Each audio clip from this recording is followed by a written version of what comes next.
Assalamualaikum warahmatullahi wabarakatuh. Salam budi luhur. Saya Eko Putranto Prabowo dengan NIM 20325105992, Program Studi Akuntansi Fakultas Ekonomi dan Bisnis Universitas Budi Luhur. Pada kesempatan kali ini, saya akan menyampaikan materi yang berjudul Blue Ocean Strategy. Blue Ocean Strategy adalah tentang merancang dan memperoleh target pasar yang potensial dengan memunculkan permintaan baru. Karena industri belum ada sebelumnya, sama sekali tidak ada relevansi perbandingan serupa. Strategi ini memenuhi permintaan baru dengan membiasakan produk unik dengan fitur-fitur canggih yang berbeda dari yang lain. Dengan kata lain, strategi tersebut memacu perusahaan untuk menawarkan produk yang sangat bernilai kepada konsumen dan mendukung perusahaan untuk menghasilkan keuntungan yang besar dan mengungguli persaingan. Label harga produk umumnya dipertahankan pada sisi yang lebih konservatif karena monopoli mereka.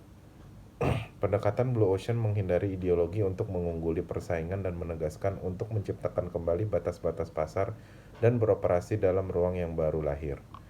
Jenis kepemimpinan dan manajemen yang diperlukan untuk memulai Blue Ocean Strategy berbeda dari manajemen perusahaan yang memiliki ambisi jangka pendek dan terutama berkonsentrasi pada peningkatan nilai pemegang saham dengan menaikkan harga saham melalui pembelian kembali, merger, dan akuisisi. Blue Ocean Strategy dapat diterapkan pada semua sektor atau bisnis dan tidak terbatas hanya pada satu jenis. Kebalikan dari konsep Blue Ocean Industries, ada Red Ocean Industries. Mari kita pahami konsepnya secara singkat sebelum beralih ke analisis lebih lanjut. Red Ocean adalah industri yang saat ini ada yang kita sebut sebagai target pasar yang diperebutkan. Di Red Ocean ada batasan industri yang jelas yang diketahui dan terbuka untuk semua. Karena pengenalan dengan aturan kompetitif dan penerimaan batas yang ditarik, ruang pasar menjadi ramai dan akibatnya ada penurunan pertumbuhan dan profitabilitas. Ketika produk berada di bawah beban tekanan harga, selalu ada kemungkinan bahwa operasi perusahaan berada di bawah ancaman yang nyata. Perusahaan di bawah Red Ocean berusaha untuk mengungguli pesaingnya dengan meraih proporsi yang lebih tinggi dan dari pangsa pasar yang ada saat perusahaan lain mengalami kerugian.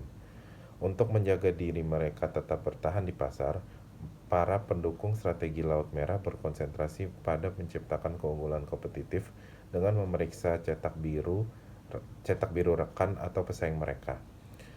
Ruang pasar yang jenuh seperti itu membuka jalan bagi persaingan tidak sehat yang berakhir sebagai lautan yang penuh dengan saingan yang memperebutkan kumpulan keuntungan yang semakin menipis. Perusahaan semacam itu terutama berusaha menangkap dan mendistribusikan kembali kekayaan alih-alih menciptakan kekayaan. Target pasar semacam ini dapat dikorelasikan dengan perairan laut yang dipenuhi hiu yang bercucuran darah. Karenanya istilah ini disebut Red Ocean Industry dan banyak dunia bisnis telah melepaskan diri juga berusaha untuk melewati lautan merah untuk menciptakan lautan biru mereka sendiri. Bagaimana cara mengembangkan atau membuat Blue Ocean Strategy? Blue Ocean Strategy menjadi kebutuhan saat penawaran melebihi permintaan di pasar. Ketika ada ruang lingkup terbatas untuk pertumbuhan lebih lanjut, bisnis mencoba dan mencari cara vertikal untuk menemukan lini bisnis baru di mana mereka dapat menikmati keuntungan dari pangsa pasar yang tidak terbantahkan atau blue ocean. Untuk menemukan dan mengidentifikasi blue ocean yang menarik, kita perlu mempertimbangkan kerangka 4 tindakan untuk merencanakan aspek nilai pembeli dalam membuat kurva nilai baru. Kerangka kerja 4 tindakan meniru keberhasilan dan panduan strategis menuju jalur peluncuran prakarsa Blue Ocean. Kerangka tersebut mengajukan 4 pertanyaan kunci yaitu yang pertama, kembangkan. Ini mencakup poin-poin yang harus dikembangkan oleh industri dengan mengacu pada lini produk, label harga, dan kualitas layanan. Sebuah startup harus menganalisis pro dan kontra dari organisasi yang ada dan strategi mereka untuk aspek utama diferensiasi. 2. Kurangi. Ini menunjukkan arena produk atau layanan organisasi yang menggambarkan karakter penting dalam industri tetapi tidak mutlak bersifat esensial. Oleh karena itu, proporsi produk dapat dikurangi tanpa sepenuhnya menghapusnya. 3. Singkirkan. Ini menunjukkan arena organisasi atau industri yang dapat dihilangkan secara mutlak untuk tujuan memotong biaya dan juga untuk membuat pasar yang benar-benar baru. Kadang-kadang produk yang baru dibuat dapat menyebabkan pembunuhan sendiri atas produk yang sudah ada dan dengan demikian menyebabkan keengganan untuk mengganggu sumber pendapatan yang sebenarnya sudah usang. 4. Ciptakan. Ini mendorong perusahaan untuk membentuk produk yang luar biasa. Pengenalan lini produk yang sama yang sama sekali baru atau layanan mengarah pada pembentukan pasar baru dan titik diferensiasi. Identifikasi kebutuhan pasar sasaran memberikan pengetahuan yang baik tentang penambahan langkah-langkah unik dan akibatnya melacak kemajuan untuk menggambarkan Blue Ocean. Sekarang kita telah membahas strategi Samudra Biru dan bagaimana menemukannya. Mari kita juga membahas contoh bisnis yang berhasil dalam menggunakan strategi ini. Contoh industri yang berhasil menerapkan Blue Ocean Strategy. Mari kita pelajari bagaimana organisasi yang telah mengikuti jalur Blue Ocean Strategy telah mengalami pertumbuhan dan profitabilitas yang luar biasa. Contohnya perusahaan Uber. Uber adalah gagasan dari Blue Ocean Strategy dan telah secara dramatis mengubah gambaran industri transportasi dengan menghilangkan gangguan pemesanan taksi, penolakan layanan, masalah argo, dan hal lain yang tidak diinginkan. Ini adalah layanan bagi tumpangan yang memungkinkan pelanggan memesan tumpangan mereka dengan kemudahan akses melalui smartphone. Ini juga memungkinkan pengguna untuk melacak pengemudi menuju titik penjemputan secara real time melalui media aplikasi smartphone yang disebut aplikasi Uber. Uber menciptakan pasar baru dengan menggabungkan teknologi canggih dan perangkat modern.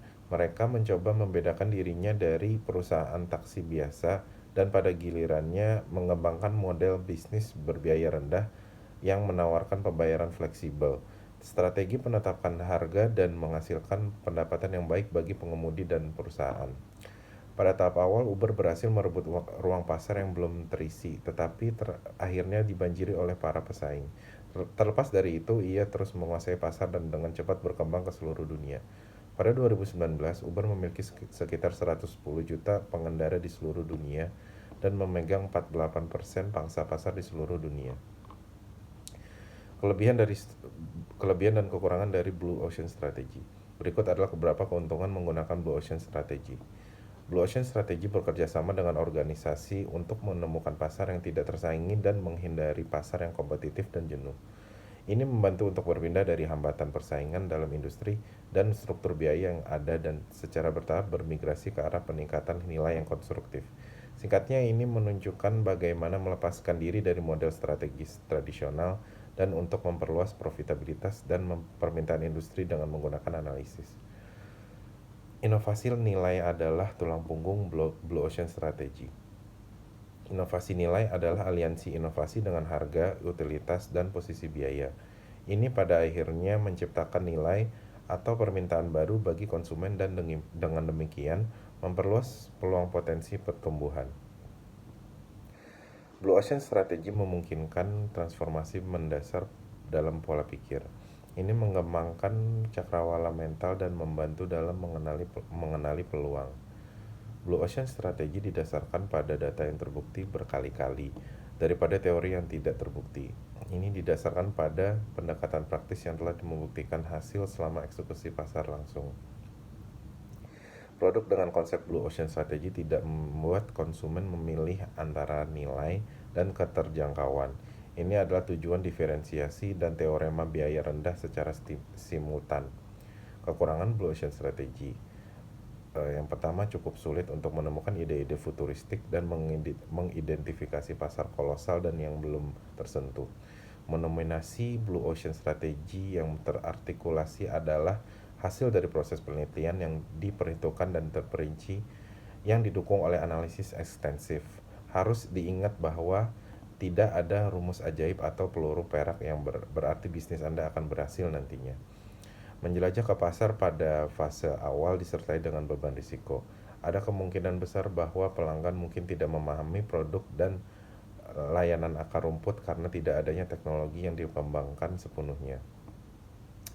Produksi pasar baru tidak pernah mudah karena organisasi harus cerdas dan jelas mengenai basis pelanggannya dan cara untuk memberikan pendidikan tentang ide-ide baru, produk baru, dan solusi baru.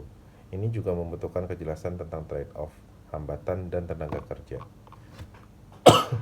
Kesimpulannya, menciptakan pasar baru dan mendukung pengembangan Blue Ocean Strategy memang bukanlah perkara mudah. Dibutuhkan kerja keras, data yang tajam, dan mungkin modal yang besar. Namun, hal ini akan sebanding jika strategi ini berhasil, dikarenakan akan ada potensi bahwa layanan atau produk atau bisnis Anda menciptakan kebutuhan baru yang memiliki nilai keuntungan yang tinggi. Salah satu hal penting yang perlu diperhatikan dalam membangun Blue Ocean Strategy adalah data. Contohnya adalah data keuangan dalam bisnis. Demikianlah penyampaian materi dari saya. Kurang lebihnya mohon maaf. Wassalamualaikum warahmatullahi wabarakatuh. Salam budi luhur.